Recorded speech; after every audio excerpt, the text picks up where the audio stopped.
ये उजियारपुर विधानसभा इस बार क्यों खास बन रही है, इस पर भी हम चर्चा करेंगे। फिलहाल आपको बता दें कि यहाँ आरजेडी के आलोक मेहता काबिज हैं, वो यहाँ पर से चुनाव जीते हैं। समस्तीपुर के अंदर उजियारपुर विधानसभा की सीट आती है, लेकिन क्या उजियारपुर का मिजाज ऐसा ही रहा है कि यहाँ लालटेन चला है, या फिर यहाँ बारी बारी जनता उम्मीदवार या पार्टी को बदलती रही है? समीकरण क्या इशारा करते हैं, इस पर हम चर्चा करेंगे। रंजन जी, उजियारपुर को अगर देखें तो रिकॉर्ड्स क्या बताते हैं उजियारपुर विधानसभा के? देखिए, उजियारपुर में देखिएगा तो लालटेन का ही उजियारा दिखा है। ये एक नया विधानसभा क्षेत्र है। नया जो परिसीमन हुआ 2008-9 में, तब उसमें उजियारपुर विधानसभा का जो है वो क्षेत्र का गठन किया गया। इससे पहले दलसिंह सराय विधानसभा सीट हुआ करती थी और उजियारपुर उसी में शामिल था, और वहां से जो है अब उजियारपुर नाम से यहां पर चुनाव हो रहा है। पहला चुनाव 2010 में हुआ और जो अब तक यहां 3 चुनाव हुए हैं उसमें सिर्फ और सिर्फ लालटेन लालटेन और लालटेन ही दिखा है। तो लालटेन ने ही यहां उजियारा किया है उजियारपुर में पिछले 3 चुनावों से। अब इस बार क्या होगा? कमल खिलाने के लिए बीजेपी बेचैन है, लेकिन सामने कद्दावर नेता हैं आलोक कुमार मेहता। जब अभी आरजेडी जेडीयू की सरकार बनी थी बिहार में, तब वो मंत्री भी बने थे और तेजस्वी यादव के करीबी नेता हैं। जब विधानसभा में अभी आपने देखा था कि तेजस्वी यादव वर्सेस सम्राट चौधरी जब हुआ और वहां पर लगा कि कुशवाहा वोटर्स में डेंट लग सकता है, तो उसे पैचअप करने के लिए आलोक कुमार मेहता ने ही प्रेस कॉन्फ्रेंस किया था और वहां पर उन्होंने कहा कि कुशवाहा जाति के लिए जो है आरजेडी सबसे ज्यादा काम करती है। तो ये कद इनका अब जो है पार्टी में बन चुका है। तो इसलिए आलोक कुमार मेहता यहां पर जो है वो चुनाव लड़ेंगे, इसमें किसी को कोई संदेह नहीं है। लेकिन जब हम आगे जाएंगे तो ये भी देखेंगे कि यहां बड़ा उलट समीकरण है और यहां पर जो है जीत कैसे मिलेगी, उस समीकरण को साधेंगे कैसे, ये पार्टियों के लिए एक चैलेंज ही है। और उस चैलेंज को, चूंकि देखिए आरजेडी का तो काम बन रहा है, एनडीए कैसे उसमें जो है सेंधमारी कर सकता है उस सेट समीकरण में, ये देखना जो है दिलचस्प होगा। अगर आप यहां पर देखिए उजियारपुर में, तो आपको शुरुआती सालों में अगर आप देखें 2010, 15 या उससे पहले जब दलसिंह सराय विधानसभा क्षेत्र था, तो मल्टी कॉर्नर फाइट जो है हुआ करता था और इसकी वजह यह थी कि यहां पर कम्युनिस्ट पार्टियों का भी एक जो है आप कहिए प्रभाव रहा था, और इधर जब से बीजेपी आ गई तो उसका भी एक प्रभाव था। सोशलिस्ट पार्टियां अपनी तरह से यहां चुनाव लड़ती थी, तो इसी वजह से ये फाइट जो है मल्टी कॉर्नर हुआ करती थी। लेकिन कांग्रेस पार्टी भी यहां पर चुनाव लड़ती थी। लेकिन फिर क्या हुआ कि जब गठबंधन का दौर शुरू हुआ तो पहले कांग्रेस पार्टी जो है वो महागठबंधन में गई तो एक एंगल कम हुआ, फाइट ट्रायंगुलर होने लगी। लेकिन फिर मार्क्सवादी कम्युनिस्ट पार्टी जो यहां से चुनाव लड़ रही थी 2010 से, वो भी जो है महागठबंधन में शामिल हो गई। तब 2020 में मुकाबला आमने सामने का हो गया। तो एंगल इस तरह से क्लोज होते चले गए उजियारपुर विधानसभा में। उजियारपुर विधानसभा के आखिरी 3 चुनावों की अगर हम चर्चा करें तो 2010 से शुरू करते हैं। तब दुर्गा प्रसाद सिंह जो है आरजेडी के टिकट पर चुनावी मैदान में थे और उनके सामने जेडीयू के राम लखन महतो थे। कांग्रेस ने भी यहां पर अपना प्रत्याशी दिया था और साथ ही मार्क्सवादी कम्युनिस्ट पार्टी के भी प्रत्याशी थे। तो एक चतुष्कोणीय मुकाबला उजियारपुर में 2010 में उजियारपुर इतिहास का पहला चुनाव ले रहा था। दुर्गा प्रसाद सिंह को आते हैं 42,791 vote, 32.72% vote. Ram Lakhan Mahto JDU प्रत्याशी, उनको 29,760 वोट, 22.76% वोट। सीपीआईएम के अजय कुमार को 19,145 वोट, मतलब 14.64% वोट, और कांग्रेस के प्रशांत सागर को 11,160 वोट, मतलब 8.5 54% वोट। तो एक चतुष्कोणीय मुकाबले में 32.72% वोट लाकर दुर्गा प्रसाद सिंह यहां से चुनाव जीतते हैं 13,031 वोट से। फिर 2015 आता है, तब तो आरजेडी के लिए और माकूल स्थिति बन गई थी, क्योंकि जेडीयू भी आरजेडी के साथ गठबंधन में, महागठबंधन में आ गया था, कांग्रेस भी महागठबंधन में थी। तो तीन पार्टियां जो है, पिछले चुनाव में जेडीयू कांग्रेस अलग लड़ रहे थे, तो अब वो दोनों पार्टियां आरजेडी के साथ थी 2015 के चुनाव में। लेकिन इन सब के बीच आरजेडी ने यहां पर अपना प्रत्याशी भी बदल दिया और उन्होंने आलोक कुमार मेहता को चुनावी मैदान में उतारा। आलोक कुमार मेहता जो हैं वो उनके जो पिता तुलसीदास मेहता हैं, बिहार के बड़े समाजवादी नेताओं में उनकी गिनती जो है वो होती थी। अब अगर आप देखिए तो आलोक कुमार मेहता के सामने एनडीए से आरएलएसपी के प्रत्याशी उतारे जाते हैं। बीजेपी तब जो है यहां चुनाव नहीं लड़ रही थी, मार्क्सवादी कम्युनिस्ट पार्टी भी अपना प्रत्याशी यहां पर देती है। तो जो पिछला मुकाबला चतुष्कोणीय था, इस बार त्रिकोणीय हो गया और आलोक कुमार मेहता को आए 85,466 वोट, मतलब 52.24% वोट। और कुमार अनंत आरएलएसपी के प्रत्याशी को आता है 38,006 वोट, 23.23% वोट।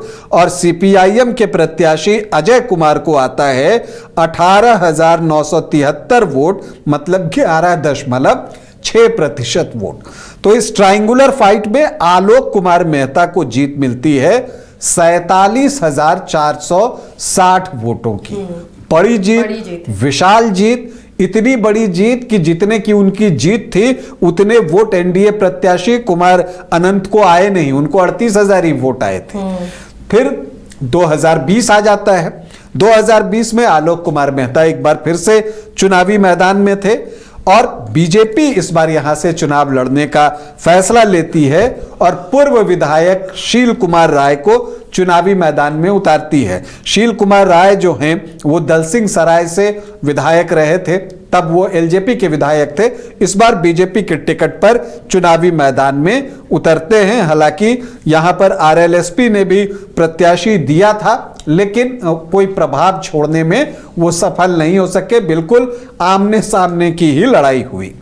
आलोक कुमार मेहता को पिछली बार से वोट प्रतिशत उनका थोड़ा सा कम हुआ, 52.24 से जो है वो 48.8% पर आया, मतलब लगभग 3.4% वोट की कमी उनको आई। लेकिन वोट आए 90,601 और जो बीजेपी के प्रत्याशी थे शील कुमार राय, उनको आए 67,333 वोट, मतलब 36.3% वोट। तो 12.5% वोट का फर्क दोनों के बीच में था। तो जो जीत थी वो फिर से बड़ी थी, हालांकि पिछली बार से छोटी थी, लेकिन जीत बड़ी थी 23,268 वोटों की। तो ये आपको दिखता है कि यहां पर आरजेडी और खास करके आलोक कुमार मेहता के लड़ने की वजह से आरजेडी को यहां सफलता मिलती रही है और उसका लालटेन जो है वो उजियारपुर में जगमग करता रहा है। तो क्या जातीय समीकरण यहां पर फेवर करते हैं? यह जातीय समीकरण यहाँ के बहुत दिलचस्प हैं। जैसा मैंने कहा कि बिल्कुल उलट जातीय समीकरण है। यहाँ पर यादव कैंडिडेट बीजेपी की तरफ से है। आमतौर पर एमओआई में जो समीकरण बनता है आरजेडी का, वो यहां पर उतना इफेक्टिव नहीं हो पाता। क्यों? क्योंकि बीजेपी यादव कैंडिडेट दे रही है और कुशवाहा कैंडिडेट लव कुश वोट माना जाता है कि एनडीए की तरफ का वोट है। तो कुशवाहा आलोक कुमार मेहता वो वोट ले जाते हैं। तो बिल्कुल ही जो समीकरण है वो उलट हो जाता है। अब देखिए ना, यहां पर आलोक कुमार मेहता चूंकि कैंडिडेट भी जबरदस्त हैं। आप इस बार ही देखिए कि 2024 के लोकसभा चुनाव में उनके प्रदर्शन को देखते हुए उनको नित्यानंद राय के खिलाफ उजियारपुर लोकसभा से उतारा गया था। चुनाव वो हार गए, लेकिन अगर हम सिर्फ उजियारपुर विधानसभा क्षेत्र की बात करें तो यहां पर वो पीछे रहे नित्यानंद राय से, लेकिन सिर्फ 1401 वोट, 1401 वोट से, तो वहां भी वो कांटे का मुकाबला करते हुए दिखे हैं। तो जबकि लोकसभा का चुनाव होता है तो नित्यानंद राय जो हैं वो भी बड़े नेता हैं, केंद्र में मंत्री हैं, तो उस वक्त जो यादव वोटों का बड़ा चंक होता है वो नित्यानंद राय की तरफ शिफ्ट होता है। लेकिन जब आप विधानसभा का चुनाव लड़ते हैं तो यादव वोटरों के मन में एक बार जो है मुख्यमंत्री का पद भी होता है और तब वो तेजस्वी यादव को देखते हैं, तो ट्रांसफर जो यादव वोटरों का होता है वो उस तरह से बीजेपी की तरफ नहीं होता या उस अमाउंट में नहीं होता जितना कि लोकसभा में होता है। जबकि कुशवाहा जाति का जो वोट है वो ट्रांसफर स्मूथली जो है टुवर्ड्स आलोक कुमार मेहता होता है। तो इसका नुकसान विधानसभा चुनाव में यहां पर बीजेपी या एनडीए को उठाना पड़ता है। अब यहां के अगर आप संभावित उम्मीदवारों की बात कीजिए तो आरजेडी से तो एक ही नाम है, आलोक कुमार मेहता, वो चुनाव लड़ेंगे। बीजेपी से भी शील कुमार राय का नाम चल रहा है और वो एक जो कुशवाहा वर्सेस यादव का मुकाबला यहां पर होता है। लेकिन एक और नाम है जो बीजेपी की तरफ से यहां पर चल रहा है, वो उपेंद्र कुमार कुशवाहा, वो समस्तीपुर जिला के पूर्व बीजेपी के अध्यक्ष हैं, वो भी यहां पर प्रयास कर रहे हैं। उपेंद्र कुशवाहा वो आरएलएसपी वाले नहीं, ये उपेंद्र कुमार कुशवाहा जो हैं ये समस्तीपुर के पूर्व जिला अध्यक्ष रहे हैं बीजेपी के, तो वो यहाँ पर प्रयास कर रहे हैं टिकट के लिए। उन्होंने जन आशीष यात्रा भी यहाँ पर निकाली है। तो अब ये दिलचस्प है यहाँ देखना कि यहाँ कुशवाहा वर्सेस कुशवाहा होगा ताकि कुशवाहा वोटर्स को टुवर्ड्स एनडीए शिफ्ट किया जाए, या कुशवाहा वर्सेस यादव होगा। लेकिन दोनों ही परिस्थिति में एनडीए के लिए काम आसान नहीं है। कुशवाहा वर्सेस कुशवाहा होगा तो पूरा का पूरा एमओआई जो है वो आलोक कुमार मेहता की तरफ शिफ्ट होगा, और अगर कुशवाहा वर्सेस यादव होगा तो पूरा का पूरा कुशवाहा वोटर्स जो है वो आरजेडी की तरफ शिफ्ट होगा।